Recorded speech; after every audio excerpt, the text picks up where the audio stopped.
30 September, dan langkah pembalasannya meninggalkan luka begitu mendalam, hingga hari ini sampai sekarang, jika kita mendengar kata PKI, yang terpikir adalah masa 2 itu, pada saat pemberontakan 30 September 1965.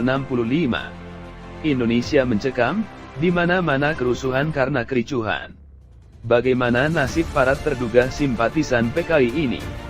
Mari kita saksikan.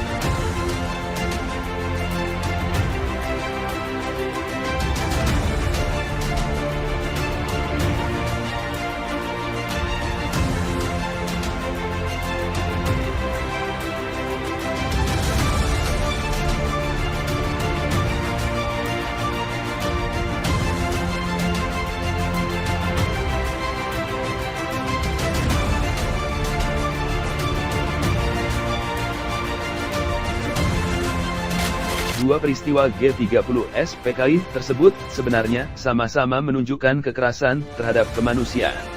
Ketika peristiwa G30S PKI pembunuhan yang menyebabkan kematian 7 perwira tinggi TNI AD, yang kemudian dianugerahi gelar pahlawan revolusi dan pahlawan nasional. Di berbagai daerah simpatisan PKI dicap sebagai dalang dari tragedi G30S PKI.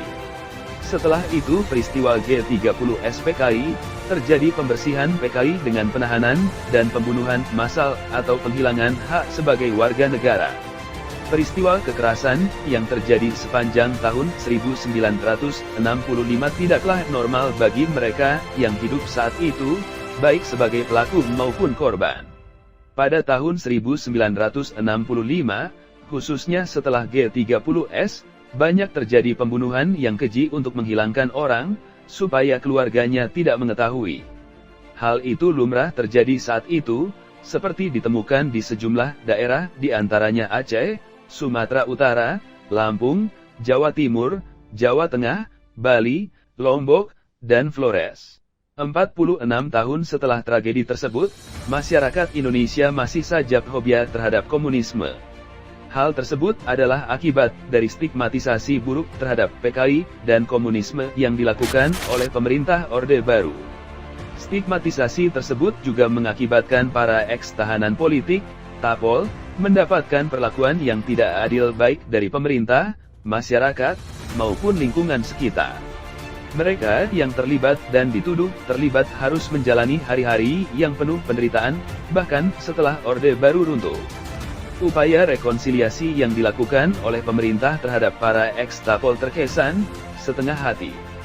Gus Dur sebagai warga Nahdlatul Ulama dan Presiden Republik Indonesia sempat meminta maaf kepada para korban tragedi 65 sebagai bentuk rekonsiliasi, tetapi setelah Gus Dur, tidak ada pihak yang secara serius meneruskan itikat baik tersebut. Stigma yang telah disematkan pemerintah Orde Baru kepada korban tragedi 65 membatasi hak-hak hidup mereka sebagai warga negara.